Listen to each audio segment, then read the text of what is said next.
오늘 우리에게 허락하신 하나님 말씀을 읽겠습니다. 창세기 3장 20절에서 24절, 로마서 5장 12절 말씀입니다. 먼저 창세기 3장 20절부터 24절입니다. 아담은 자기 아내의 이름을 하와라고 하였다. 그가 생명이 있는 모든 것의 어머니이기 때문이다. 주 하나님이 가죽옷을 만들어서 아담과 그의 아내에게 입혀주셨다. 주 하나님이 말씀하셨다. 보아라, 이 사람이 우리 가운데 하나처럼 선과 악을 알게 되었다. 이제 그가 손을 내밀어서 생명나무의 열매까지 따서 먹고 끝없이 살게 하여서는 안 된다. 그래서 주 하나님은 그를 에덴 동산에서 내쫓으시고 그가 흙에서 나왔으므로 흙을 갈게 하셨다. 그를 쫓아내신 다음에 에덴 동산의 동쪽에 그룹들을 세우시고 빙빙 도는 불칼을 두셔서 생명나무에 이르는 길을 지키게 하셨다. 로마서 5장 12절입니다. 그러므로 한 사람으로 말미암아 죄가 세상에 들어왔고 또 그 죄로 말미암아 죽음이 들어온 것과 같이 모든 사람이 죄를 지었기 때문에 죽음이 모든 사람에게 이르게 되었습니다. 이는 하나님의 말씀입니다. 하나님께 감사드립니다.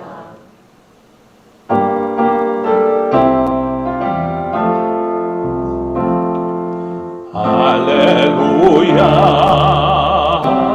할렐루야, 할렐루야.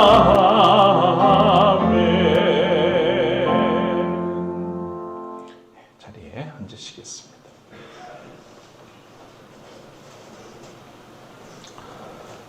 해가 바뀌고 2024년이 새롭게 출발했지만 우리 사회와 세계는 여전히 어수선합니다. 러시아 우크라이나 전쟁과 이스라엘 또 하마스 간의 전쟁은 잦아들지 않고 이란마저 참전할 태세입니다. 우리나라에서는 서해안의 NLL에서 다시 총포 소리가 울리고 9.19 군사합의는 사실상 파기된 것 같습니다. 한국의 이념 편향과 혐오 정치는 급기야 야당 대표 암살이라는 테러를 불러일으키고 말았습니다. 다행히 목숨을 건졌지만 명백한 반인륜적 폭력이며 민주주의에 대한 도전입니다. 우리나라 경제 지표는 유례없이 추락하는데 정부와 여당은 총선을 앞두고 선심성 정책을 남발하고 있습니다. 기후 위기로 인한 세계의 날씨도 심상치가 않습니다. 최근 북유럽은 한파로, 서유럽과 또 중국은 홍수로 위협을 받고 있고 미국에서는 폭설과 강풍, 또 토네이도와 홍수 등으로 몸살을 앓고 있습니다. 이제 어디에도 안전한 곳은 없습니다. 살 얼음판 같은 곳을 우리는 걷고 있는데 이런 상황에서 우리는 과연 올 한 해도 잘 살아갈 수 있을까 하는 생각을 먼저 하게 됩니다.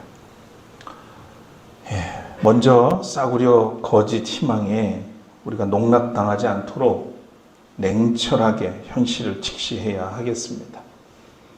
창조주 하나님과 동행하며 거시적인 안목을 가지고 한 해의 여정을 당당하게 걸어 나가야 하겠습니다.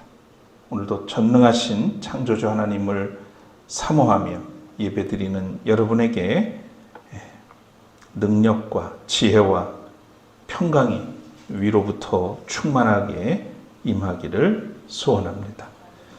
우리 함께 찬양하겠습니다.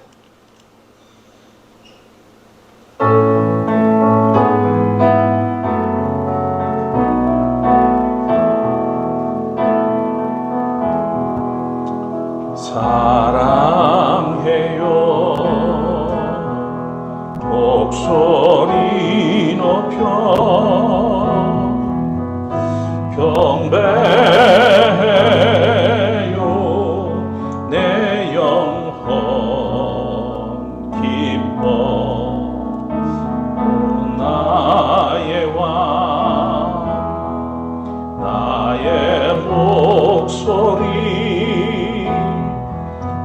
주님 귀에 곱게 곱게 울리기.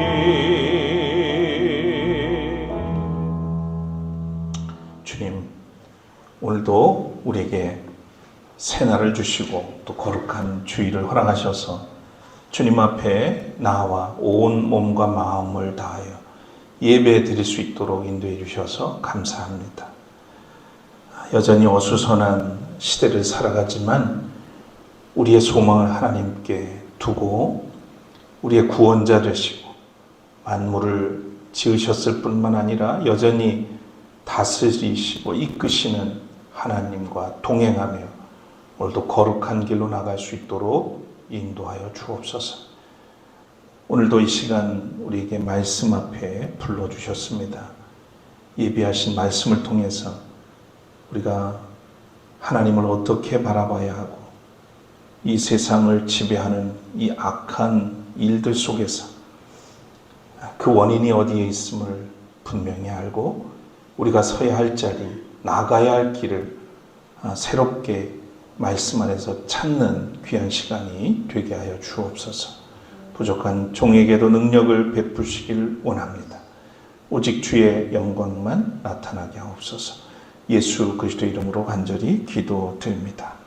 아멘.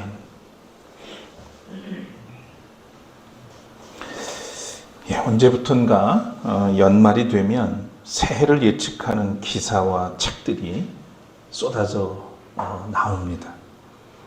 변화의 속도가 빠르게 흘러가는 상황에서 사람들은 미래에 대한 궁금증과 이에 대응하려는 욕구가 한층 높아진 이유 때문일 겁니다.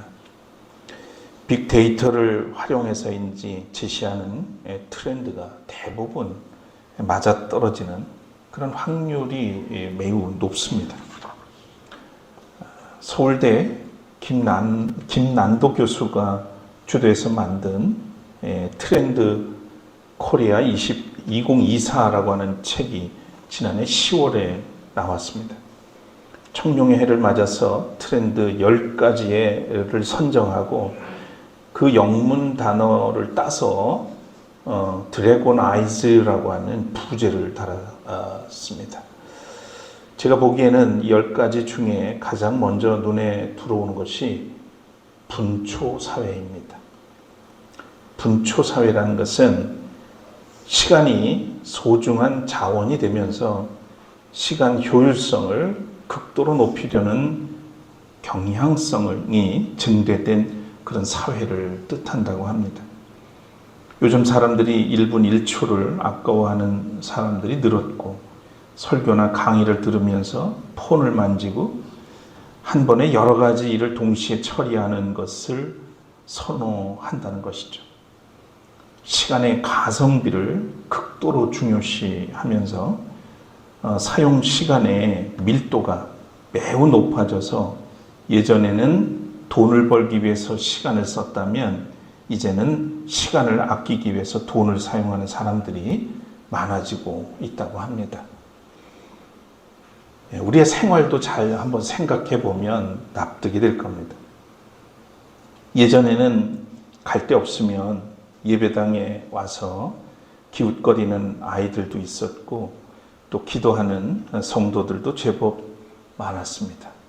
근데 요즘은 카페를 갈지언정 오히려 교회를 피해 다니는 그런 성도들이 많이 늘었다는 그런 이야기를 듣게 되죠. 교회마다 주간에 사람의 흔적을 보기가 어렵습니다.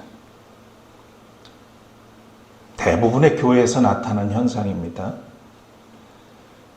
자, 이처럼 교회와 목회 현장의 변화도 만만치가 않다 보니 목회 트렌드 2024 또 한국교회 트렌드 2024라는 책도 나왔습니다. 한국교회 트렌드 2024에서도 10가지 교회 트렌드를 제시했습니다. 글씨가 좀 작아서 잘 안 보이실 것도 같은데요. 첫째는 교회 리빌딩. 코로나 이후에 기존의 교회의 모습을 가지고는 존재하기 어렵다는 거죠. 새롭게 만들어야 된다는 이야기고요. 두 번째, 요즘 많은 사람들이 외로워하는데 크리스천들도 외롭다는 겁니다. 외로운 크리스천. 세 번째가 OTT 크리스천. 요즘 극장보다는 안방에서 큰 TV를 놓고 OTT를 들어가서 영화를 본다든지 다양한 지나간 드라마, 영화도 다 다시 보고 하죠. 그것처럼 크리스천들도 교회에 나와서 뭔가 프로그램을 같이 하고 하는 것보다는 자연스럽게 이 OTT 크리스천들이 는다는 얘기입니다. 그 다음에 네 번째는 밈 제너레이션이라고 하는 말을 썼는데, 어쨌든 교회의 다음 세대를 찾기가 어렵고 그래서 고민이 많은 교회가 된다는 얘기고요. 다섯 번째는 약한 고리 3040인데, 교회에 이제는 3040을 교회에 잘 정착시키고 세우기가 가장 어렵답니다. 그러니까 교회의 중간 그룹이 점점 사라져 간다는 위기감을 드러낸 거고요. 여섯 번째, 교회 거버넌스. 권위주의적인 교회로서는 더 이상 존립하기 어렵다는, 그래서 교회의 새로운 좀 시대에 맞는 그런 전략과 이런 모습들이 필요하다는 얘기입니다. 일곱 번째, 처치인 처치. 소그룹이 활성화된 교회가 살아남는다는 이야기고요. 그 다음에 여덟 번째는 어시스턴트 포비아라고 하는 말이 나왔는데, 이것은 이제 교회의 부교역자가 점점 사라져 간다는 거죠. 안 오려고 한다는 거예요. 그는 그동안 교회가 지나치게 담임 목사 중심으로 이루어지고 부목사는 그저 소비 또는 물건 취급당했던 이런 일들 때문에 두려워한다는 겁니다. 교회의 부교역자가 되는 게 두려워한다는 얘기. 그 다음에 아홉 번째는 다시 선교적 교회, 미셔널 처치, 사회적 목회, 지역사회에서 두드러진 역할을 통해서 교회를 세워가야 한다는 얘기고요. 그 다음에 마지막이 inevitable cult라고 하는 말을 썼는데 좀 어렵죠. 이게 이단과 함께 가는 시대가 됐다는 얘기입니다. 좀 바꿔 말하면 이제는 교인들을 이단들이 빼갔잖아요. 그런 것처럼 이제는 이단 교인들을 역전도해서 교회에 잘 양육하고 해야 되는 것이 굉장히 중요하고 필요해졌다는 그런 의미이기도 합니다. 그러니까 이단들을 다 인정하고 그냥 같이 묻어가자는 의미가 아니고, 어차피 이단들이 워낙 세력도 많고 약 우리나라의 8% 정도라고 하거든요. 말하자면 우리 부산 인구의 그리스도인들이 8%인데 지금 기독교 인구 중에 8%가 이단이라는 거예요. 그래서 이들이 바로 신앙생활을 할 수 있도록 하는 일도 지금 올해 중점적으로 해야 할 일들이라고 얘기를 하고 있습니다. 다 그만한 근거가 있고 다 공감 가는 것들이죠. 그런데 이 책에서 제가 주목한 것은 서문에서 다룬 축소 사회에서의 리더십이었습니다. 교회는 과거 팽창 시대가 가고 수축의 시대에 접어들었다는 겁니다. 그 양적 성장의 시대는 벌써 간지 오래됐죠. 그런데 지금은 유지조차도 어려워진 수축 시대에 살고 있다는 거예요. 그러면서 대우증권 CEO 출신 홍성국 국회의원이 쓴 수축사회라고 하는 이 책에서 언급한 수축사회 대응 전략 몇 가지를 소개해 놓고 있었습니다. 첫째는 미래에 집중할 것. 지금까지는 일찍 일어나는 새가 먹이를 많이 먹는 시대였지만 이제는 멀리 보는 새가 독식한다고 그럽니다. 적어도 20, 30년 중장기 계획을 세워야 한다는 것이죠. 매일 급급하게 가서는 안 된다는 겁니다. 두 번째 전략으로는 선택과 집중입니다.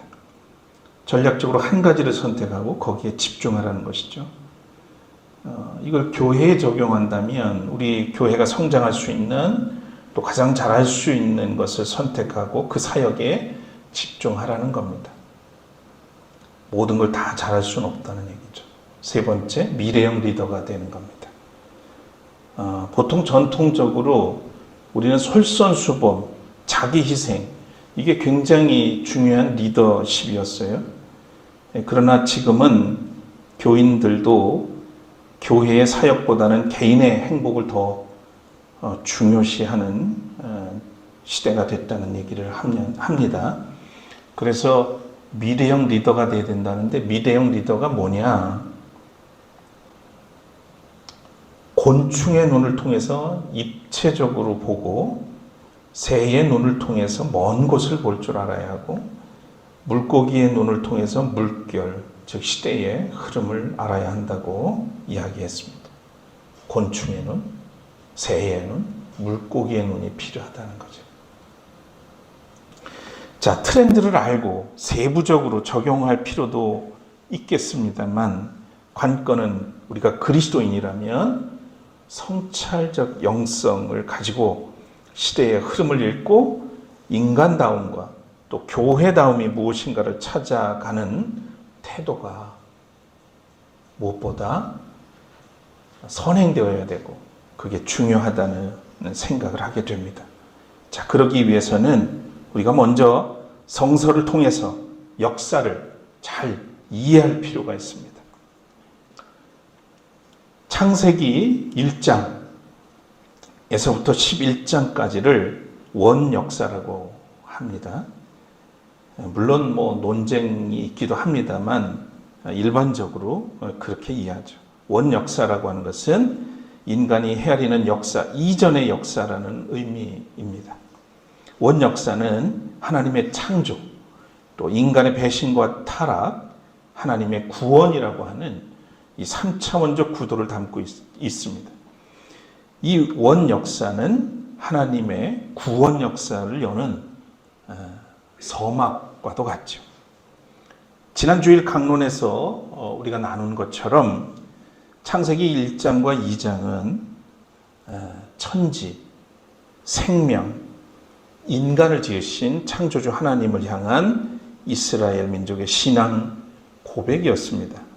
그러나 오늘은 창조의 정점으로 창조된 그런 인간이 자신을 창조하신 창조주 하나님을 배신하는 타락 이야기입니다. 인간의 배신은 선과 악을 알게 하는 나무의 실과를 따먹은 행위에서 비롯되었지만 그 뒤에는 하나님과 같아지려고 하는 교만이 깔려 있었습니다.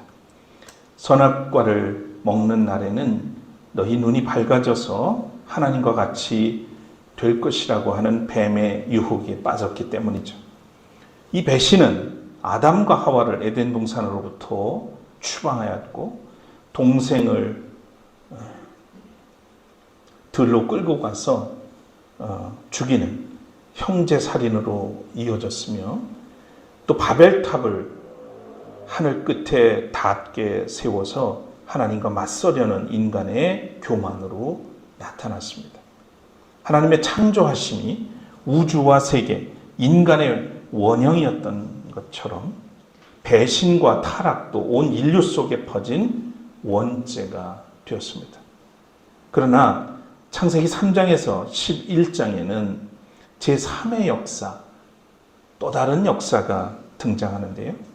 이 제3의 역사는 인간의 배신과 타락에도 불구하고 이 역사를 포기하지 아니하시고 그 운행을 끝까지 붙들고 지키시는 거룩한 손길입니다. 죄에 대하여는 엄히 책임을 물으시면서도 자비로우시며 은혜가 많으신 하나님은 자신이 창조하신 인간과 세계를 불쌍히 여기시고 다시 품으시는 구원의 이야기입니다. 아담과 하와를 에덴으로부터 추방하시면서도 무화과 나뭇잎 대신에 가죽으로 만든 옷을 옷으로 그들을 감싸주신 분은 하나님이셨습니다. 동생 아벨을 쳐 죽인 가인을 내치면서도 표를 주시고 죽음을 면하게 하신 분도 하나님이셨습니다. 그리고 하나님은 아벨이 죽은 자리에 셋을 두시고 구원의 역사를 이어가셨죠. 타락한 인간들을 홍수로 심판하신 후에는 무지개를 띄우시고 다시는 물로 심판하지 않을 것을 약속하신 분도 하나님이셨습니다. 바벨탑의 교만을 언어의 상실로 심판하시고 흩으셨지만 그 속에서 아브라함을 불러 새로운 구원을 시작하신 분도 하나님이셨습니다. 창세기 3장으로부터 11장 사이에 나타난 아담과 하와의 범죄와 추방, 가인과 아벨 사이에서 일어난 살인사건, 홍수를 통한 하나님의 심판, 그리고 노아의 아들들이 세우려고 했던 바벨탑 사건들 속에는 하나님에 대한 인간의 저항과 인간 죄에 대하여 정죄하시는 하나님의 공의의 주제가 충돌하면서 엇갈리는 그런 진행의 모습을 띠고 있습니다. 이 타락 이야기, 비극적 사건 속에 담긴 의미는 우리가 어떻게 봐야 할까요? 여러분, 키워드를 중심으로 좀 살펴보시길 바랍니다. 먼저 죄의 탄생입니다. 하나님 앞에서의 불순종과 저항으로서의 죄. 하나님의 창조하심에 대한 정면 도전은 인간의 불순종과 배반이었습니다. 그러나 가장 어려운 질문은 왜 전능하신 하나님께서 인간들이 죄를 짓도록 내버려 두셨는가? 한 번쯤은 이런 물음을 가져보셨을 겁니다. 이 물음은 인류가 선악과를 먹지 않을 자유도 있었다는 점을 우린 고려할 필요가 있죠. 그래서 죄의 책임을 하나님께 돌리려고 하는 의도가 깔려있는 질문입니다. 죄의 원인을 하나님께 돌리려는 이 논지에 대해서 오래전 유니온 신학교 교수였던 라인홀드 니버 교수가 반기를 들었습니다. 이렇게 대답했죠. 죄는 하나님과 교통할 수 있는 생명인 인간에게 주어진 영적 능력을 악용하여 피조물 되기를 거부하고 하나님과 같아지려는 인간의 욕망, 바로 교만이 그 죄의 근원이라고 해석을 한 바가 있습니다. 죄는 구체적인 행동이기 전에 인간의 피조성과 유한성을 거부하는 그 자체가 죄라는 겁니다. 그러니까 하나님께 지음받았다라고 하는 이것과 인간은 영원히 살 수 없다는 이것 자체를 거부하는 것, 그것 자체가 그게 마음속으로라도 그런 것이 죄라는 거예요. 그러니까 영원히 살고 싶은 우리의 욕망이 있지만, 그러나 그것을 현실화시킬 수도 없음에도 불구하고 그것을 따르려고 하고 그것을 위해서 온갖 짓을 하는 것, 그것 자체가 죄인 거죠.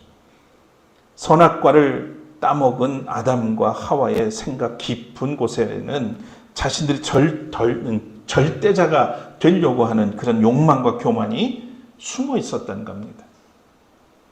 그 다음 질문은 아담의 죄와 내가 무슨 관계가 있는 것인가? 라고 하는 물음이죠. 이 물음을 두고 학계에서는 크게 둘로 갈라져 왔다고 합니다. 하나는 전수설, 그러니까 유전설입니다. 종족 번식을 통한, 그러니까 피의 유전적 과정을 통해서 죄가 한 세대로부터 다음 세대로 전달된다는 주장이고요. 다른 학설은 창조설입니다. 창조설은 이런 유전적 혈통을 거쳐서 죄가 전수되는 게 아니라 한 생명이 잉태될 때마다 그 생명 속에는 원죄가 생겨나는 것이다, 이렇게 본 겁니다.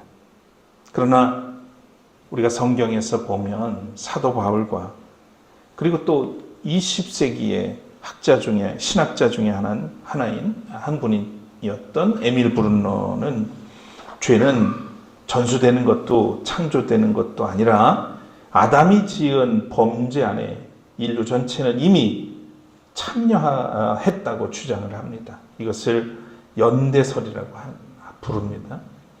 인간은 태어날 때 이미 아담 안에서 죄인이 되었다는 겁니다. 그 유기적 연대 관계에서 누구도 예외일 수가 없다는 것이죠. 이 연대설을 일찍이 사도 바울이 고백을 했던 건데요. 오늘 읽은 로마서 5장 12절 말씀을 보면 이러므로 한 사람으로 말미암아 죄가 세상에 들어왔고 또 그 죄로 말미암아 죽음이 들어온 것과 같이 모든 사람이 죄를 지었기 때문에 죽음이 모든 사람에게 이르게 되었습니다. 라고 했습니다. 아담 안에서 모든 인간은 하나님께 저항하는 죄의 운명 속에 참여했다는 그런 뜻이 되겠습니다. 자, 그래서 불순종과 저항의 죄, 여기에서는 교만이라는 것이 있다는 거죠. 자, 두 번째로 죄의 결과는 결국 이 죄의 결과는 교만을 통해서 지은 이 죄의 결과는 소외와 단절로 또 이어집니다. 창조신앙은 하나님의 창조하심과 이를 거역하는 인간의 교만이 부딪히는 과정을 있는 그대로 드러내는 과감성을 가지고 있습니다. 창조가 하나님의 말씀과 생명으로 이루어졌다면 죄는 그 거룩한 창조에 대한 인간의 도전이고 파괴였습니다. 죄의 결과는 타락이었죠. 타락은 창조의 모든 질서를 깨고 하나님과 인간의 관계마저 깨버린 파괴를 의미합니다. 죄는 사람을 하나님으로부터 단절시켜버렸습니다. 이것을 독일의 신학자 폴 틸리시는 소외라고 불렀어요. 우리가 살면서 소외감을 느끼는 모든 것의 원인은 하나님과의 단절에서 온다고 봤던 겁니다. 관계 파괴는 처음 하나님으로부터 끊어짐이죠. 무화과 나무 잎을 엮어서 치마로 삼았다는 증언과 또 동산나무 사이에 숨었다라고 하는 이 창세기의 증언은 하나님으로부터 단절됐음을 의미합니다.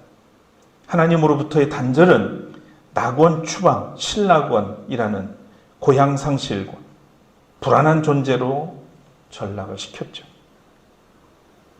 오늘 인간 모두가 순간마다 경험하는 공허함, 삶의 무의미성, 죽음에 대한 불안, 고향상실증은 하나님으로부터 끊어진 단절의 결과입니다.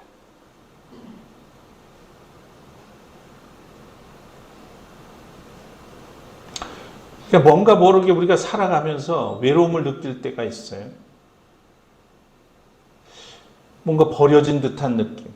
내 주변에 아무도 내 마음을 알아주는 이 없는 이런 상황. 그럴 때 우리는 먼저 누구와의 관계를 생각해요? 하나님과의 관계를 생각해요.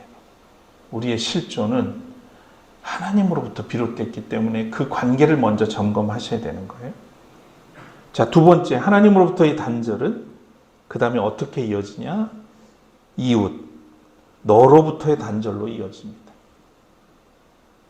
우리가 어떤 살아가면서 핑계를 대고 내 탓하고 책임 전가하는 것, 이건 이미 아담이 자신의 책임을 거부하고 배필인 아내에게, 그리고 하와는 이어서 뱀에게 전가하는 연쇄적인 그런 행위 속에서 남편과 아내의 관계는 돕는 배필에서 경쟁하고 서로 부끄러운 관계로 전락하고 있었습니다.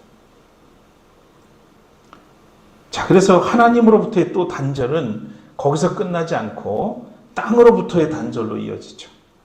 땅은 저주를 받아서 인간과 자연을 모두 죽음으로 몰아갔습니다. 오늘의 지구 온난화로 인한 기후 위기와 우주 생태계 문제는 하나님으로부터 끊어진 단절의 결과인 것이죠. 그리고 하나님의 형상, 생명으로 창조된 인간은 결국 자기 자신으로부터 자신을 단절시키는 자기 분열로 이어집니다. 순간마다 스며드는 불안과 초조, 고독과 증오는 인간 모두가 앓고 있는 자기 분열증이라고 할 수 있겠습니다. 이 자기 분열증은 타인을 파괴하고 자신은 스스로 유리하는 그런 자로 만들어버렸죠. 이어서 하나님의 형상을 잃어버린 인간은 하나님의 정원사가 되기를, 지구의 정원사가 되기를 포기하고 하나님의 정원을 마구 짓밟고 파괴하면서 착취하는 반항자, 반역자가 되었습니다. 이렇게 하나님과의 단절, 또 너와의 끊어짐, 나 자신의 분열, 자연과의 소외, 그 저변에는 하나님과 같아지려고 하는 교만이 깔려 있습니다. 이것이 에덴에서 쫓겨난 인간의 자화상인 것이죠. 세 번째로 여기서 생각할 부분이 또 하나 있습니다. 저주와 심판 그리고 추방이었습니다.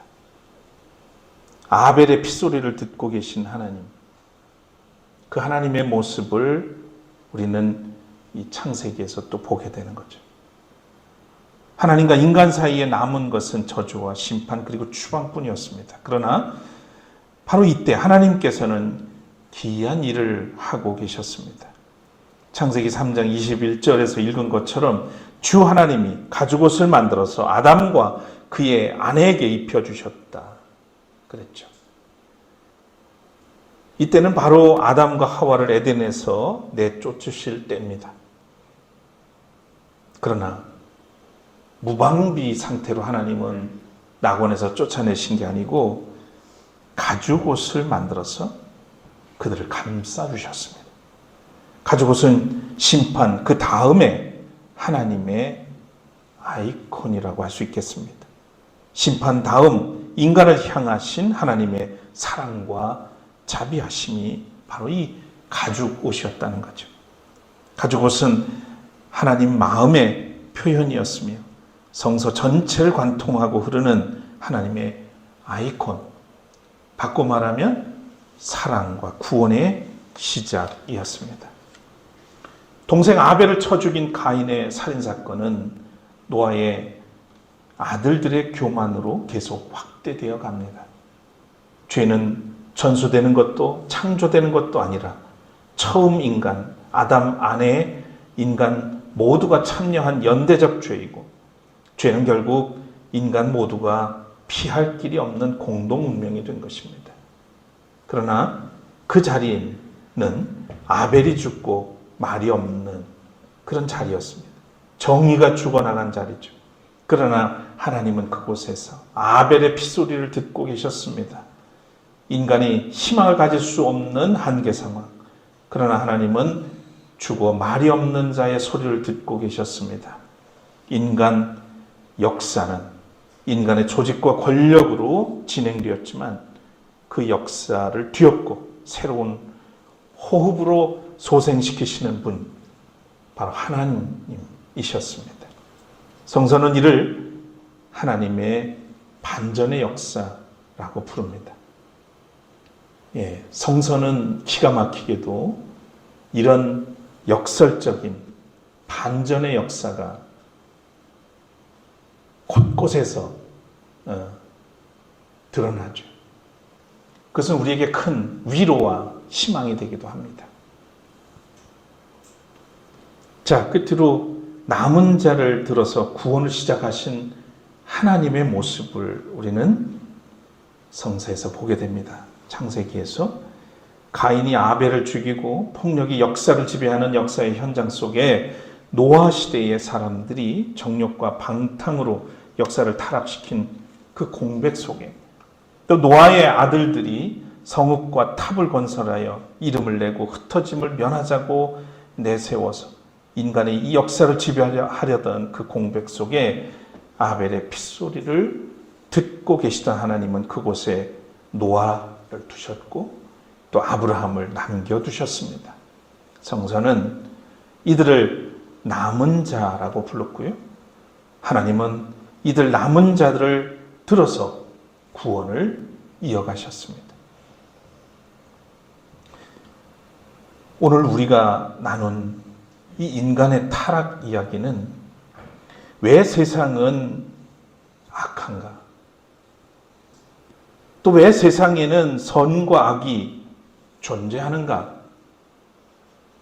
인간은 여전히 불의하고 또 고통을 당해야 하는 이유가 뭔가?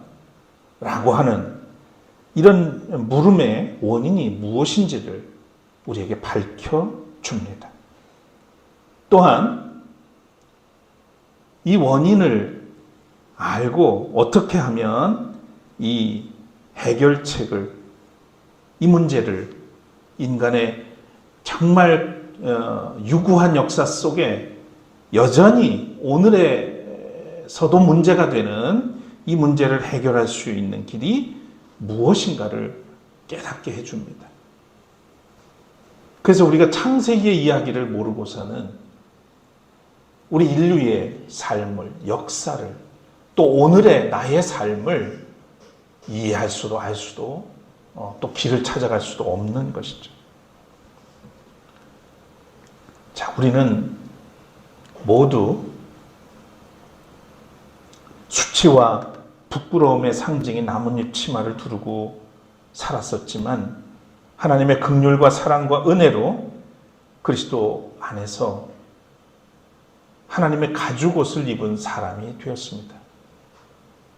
가죽옷은 구원의 아이콘이자 남은 자의 상징입니다.